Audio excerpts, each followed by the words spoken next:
Hello, everybody. This is Pastor Willie, and this is the encouraging word for today. Many people know what Jesus said. In fact, there are some very famous things that Jesus said, or famous Bible verses. I can think right off the top of my head. Probably the one that would come to your mind is John 3:16. Many people know that. Christian, non-Christian people, everybody knows it. But knowing something is not the goal of the Christian life. It begins with knowing something, but applying what you know is the key to living a life of victory. Application. So it's not just knowing, but knowing is important. We have to learn things, but be aware of learning things and not applying things. That is a dangerous thing to do. It's better not to know than to know and not apply. The best is to know and apply. Now, Jesus told us very clearly in the book of John, in this world you will have trouble. But be of good cheer, I have overcome the world. So we know in this world we will have trouble. In this world means this world we live in, not the eternal world we're going to, not the new heaven and new earth that Jesus is going to establish, which he will, but this old earth that we live in right now, in our time before the return of Jesus Christ. There will be trouble. There'll be trouble within. Our hearts are broken. There'll be trouble, struggles within, and there'll be trouble without. All you have to do is check Google News or listen to the radio or what you know there will be trouble. And if there's trouble in our life, we can get weary and worn down. Weary and worn down.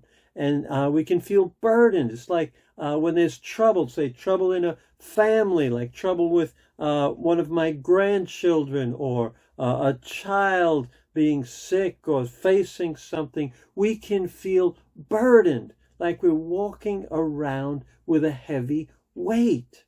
Or when a relationship is not going smoothly and there's trouble there, there's friction there, there's everybody's on edge, and we can feel like we have a weight, and we can feel burdened, we can feel weary, and it wears us down, and we get wearier and wearier and wearier. So Jesus doesn't tell us he's going to change the world now. He does tell us he will change it in the future. So that's what's known as our blessed hope. That's what we set our hope on, the new heavens and the new earth. But how do we live here now? That new heaven and earth, there'll be no more tears, no pain, no suffering, no death, no sin. The old things have passed away. Everything becomes new. I want to be there now. Don't you? But now we live here in the world where there are tears, where there is suffering, where there is conflict on the left and on the right. So Jesus tells us, teaches us how to have peace in the midst of a troubled, broken, crazy world. And that's what I need. I need peace because I'm in this world now. God has me in this world for a purpose. And so how do I have peace? And so Jesus, of course, gives his disciples, he gave Peter these instructions. We find them in Matthew 11:28 through 30. Come to me, this is Jesus speaking, come to me, all you who are weary and burdened, and I will give you rest. Take my yoke upon you and learn from me, for I am gentle and humble in heart, and you will find rest for your souls. For my yoke is easy and my burden is light. Now I see two basic character traits, 2 keys that we need to have peace, that Jesus teaches us. And remember, we can learn something. You're going to learn something today, but apply it is where the action is. Learning it will not give you peace. Learning it and applying it will give you peace. So he starts out by, come to me. Come to me. We have many. Where do we go? Where do we go? Jesus says, come to me. You want to try going there? You want to try weed? You want to try alcohol? You want to try this person, this guru, this live your best life now person? You want to try those things? Try them. But Jesus says, come to me. You won't find peace there. You'll find a false peace. So Jesus invites, come to me. Who's he inviting? All, everybody, all who are weary and burdened. Me. Anybody else raise their hand? Put a thumbs up. You're invited. If you're weary and burdened, you're invited. Then he makes a promise, one of the greatest promises in the Bible. If we come to him, he said, I will give you rest. I will give you rest. Not something we earn. He gives us rest. His peace. I don't need to learn to meditate to have peace. I need God's supernatural peace. Peace that passes all understanding, to guard my heart and my mind. That's what I need. That's what you need. He says, I will give you rest. It's a promise from Jesus himself. So what do I have to do to get that promise? This is what he said. These are the 2 key characteristics. Take my yoke upon you. Now, a yoke, he's referring to oxen, and they would put wooden, they called it a yoke. It would tie the oxen into this yoke. So there'd be 2 of them, 1 and 2. And that would be driven. They couldn't go to the left or the right. They had to go where they were being driven. You get the idea? We surrender to Jesus. That's taking his yoke. You lead the way. You decide what is going to happen in my life. I surrender to your leadership over my life. I submit to you. Now, we could have the yoke of Satan on us. That's not a good yoke to have, but he will put a yoke on you, and he will control your life and destroy you. You'll end up like the demoniac in the book of Mark, totally out of his mind, because he has the yoke of Satan. But God wants to break Satan's yoke, set you free, and to have peace, you have to have his yoke on. You can have the yoke of other people. Please people. Do what people want you to do. You have their yoke. Jesus said, take my yoke.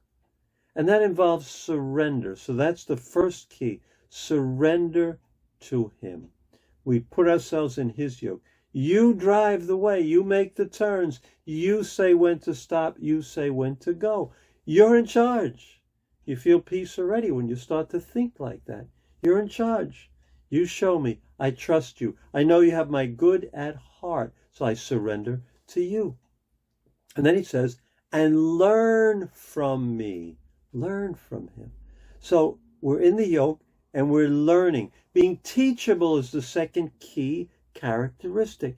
People who are not teachable are going to be trouble for themselves and for others. I want to be teachable. I don't want to have arrived to know everything. I want to be teachable. God, teach me what I did wrong here. Teach me how I'm looking at this from the wrong point of view. I don't see it. I want to be teachable. I want to learn from him. Do you want to learn from him? Do you want to surrender to him and learn from him? And then he describes how he is. I'm gentle and humble in heart. That's the kind of yoke I want to be under. The driver being gentle and humble in heart. I don't want a slave driver, Satan, driving me. I want Jesus driving me because he's gentle and he's humble in heart and he loves me. I want to be under his yoke. Then he says, and you will find rest for your soul. You'll find it. You'll find it in surrender to Jesus. You will find peace. In learning from Jesus, you will find peace. You have to do both. Surrender and then learn. You'll find peace. And again he repeats, my yoke is easy and my burden is light. Not a heavy burden, not a weariness. It's easy. And the burden is light. But the two key attitudes which you must have is to surrender totally to Jesus. Let him call the shots in your life and be teachable. Be teachable. And you'll exchange your anxiety for peace. The peace that passes all understanding will be yours because Jesus will give it to you. So I hope that helps you today. I know it helped me just thinking about it. And I'll see you on Monday. I have a new format here at the Encouraging Word, Mondays, Wednesdays, and Fridays, so I can focus more on each individual devotion and not do them hurriedly, but think about them and give you what God gives me. So I hope you'll follow along Monday, Wednesdays, and Fridays. Hope you'll share these videos if you think they'll be helpful to others. God bless you, and I'll see you Monday morning.